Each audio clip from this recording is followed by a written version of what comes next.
Can you name the longest-lasting Soviet spy to work in the UK? Oh, yes. Yes. My friend Steve. I shouldn't say that, actually. But it is him. It was a secretary called Melita Norwood, and she had a job in a metals firm in London that was heavily Just have involved. to look at her. I know, you can tell straight away. To be fair to her, she spent a while in Slade as well.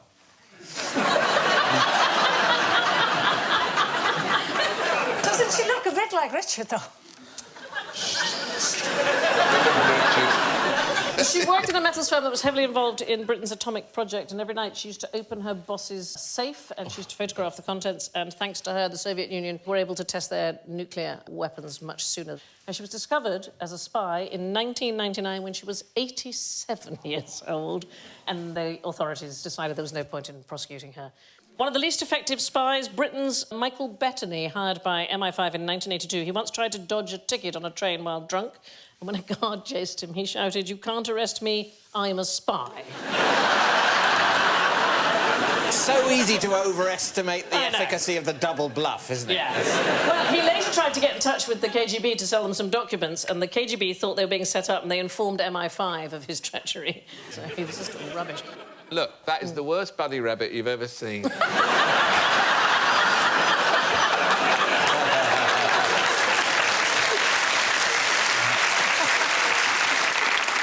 Probably the worst spying operation happened in 1940, and this is one of my favourites. A dozen German spies landed in Britain, and they were all caught almost immediately. One walked into a pub and asked for a pint of cider soon after 9 o'clock in the morning. They weren't allowed to serve alcohol before lunch. Half a litre of cider? Straight away, please. Another couple were stopped while cycling through Scotland on the wrong side of the road, and when they looked in their bags, they found to contain German sausages and Nivea hand cream. And I What a combination! I know!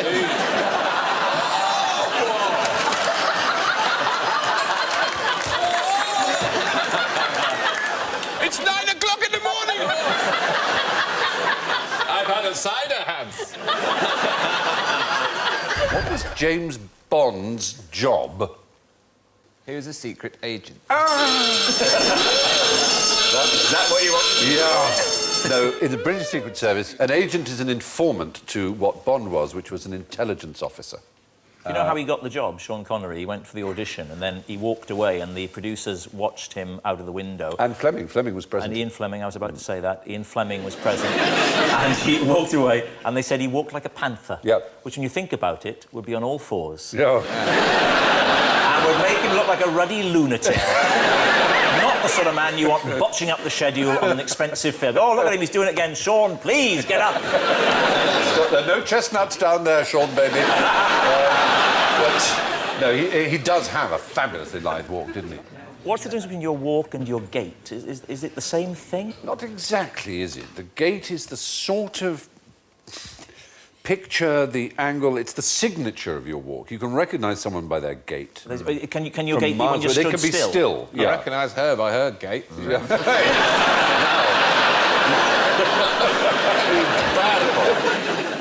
You know who's got the funniest walk, I think, is Liam Gallagher. Oh, yes. He's got that walk that you do, you know, when you're 17, you're out with your mates and you do that down the way, maybe you don't, but I really do it sort of slightly. But he still does it, and he's, what, about 47 now, isn't he? You know, well, Mick Jagger still does his... Struts. He's whatever kind of you want to call cockerel it. strut. I imagine that he grew up in a house with a very narrow doorway. Well, Noel Gallagher's house was all French windows. They had it all knocked through. But Mick had a lot of those funny little half-opening doors. Excellent. Well, that's it. You see, the security services... Still enjoying it. It's only one more. No, it's good. Who invented this, and what does it say?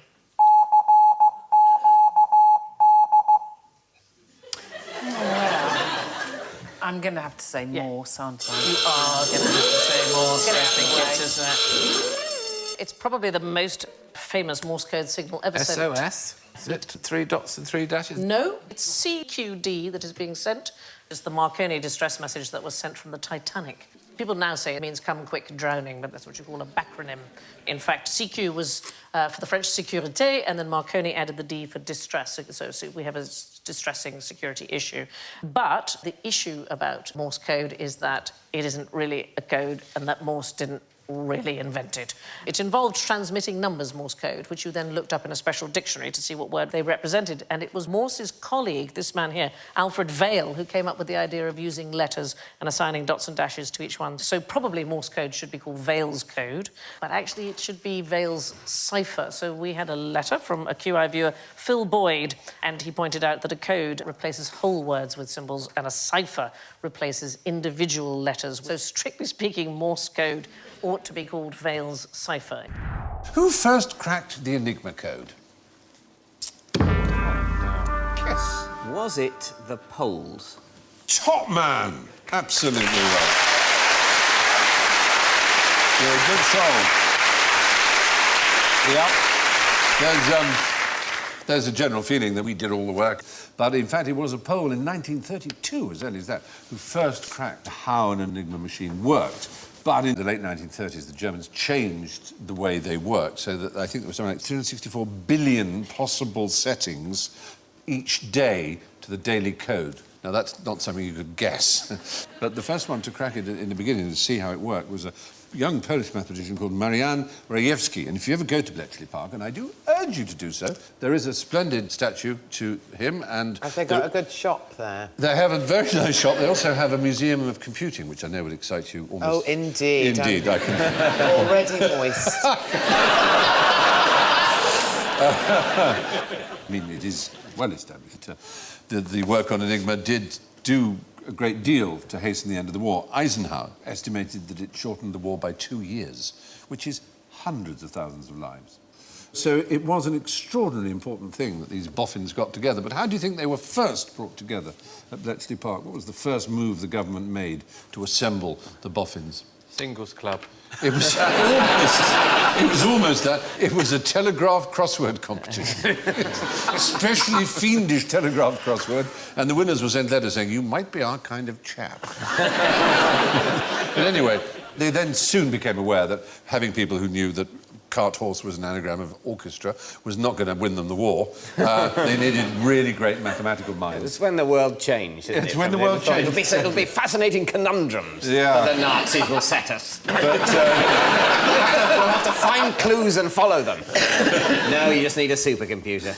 But fortunately, there was a man ready for it. It just happened to be that history had thrown up a quite brilliant mathematician called Alan Turing, who was at Cambridge at the time. There he is. He's considered the father of computing, one of the truly great men of his time. And you may remember Gordon Brown making an impassioned but far too late apology on behalf of the British government for his terrible death. He was persecuted for his homosexuality and chemically castrated and then committed suicide by eating a poisoned apple. And there are many to this day who believe that Apple computers named their apple with the bite out of it in honour of Alan Turing, the father of computing. And I was in a position to ask one of the founders, Steve Jobs, and he said it isn't true, but God, we wish it were. It's just a coincidence, but they're very proud that people think it might be, because he was a simply extraordinary man. But the real fiendish thing was not Enigma, it was called Lorentz. And for Lorentz was used between German High Command and Hitler himself, basically. And Lorentz was unbelievably difficult. And for that, Turing and his team built what really was the world's first computer. It was called Colossus. And it was way ahead of its time. It was quite extraordinary. It was all a complete sort of national secret until very recently, wasn't it? Or quite recently. Absolutely. There is Bletchley Park. And it is open to the public. I'm a big advocate for it, so I'd make no apology for banging its drum. It's a great place. It's an interesting choice that we took as a nation, though, you know, during the Second World War, which was an expensive experience for us and left us bankrupt. But out of it, we had basically invented the computer, and we decided to make it a secret. Yes. Rather than, in any sense, attempting to monetize it. Actually, we gave the secret of Colossus to the CIA. Oh, superb. Yeah. Oh, well. I know. It was an excellent move. It was. No one will be needing that. But there's a great memo, because there are a lot of people in the British government who thought, what are these people in faintly damp tweed with pipes and glasses doing, writing on bits of paper here? And there's quite a big budget. I mean, what are they doing? And Churchill had a look round, and the fellow explained to him what they were doing. And then there's a very famous memo in Churchill's hand that just says, give them what they want. Fantastic, that, isn't it? Thank you for watching. Do remember to subscribe to the QI channel and click here to watch more videos.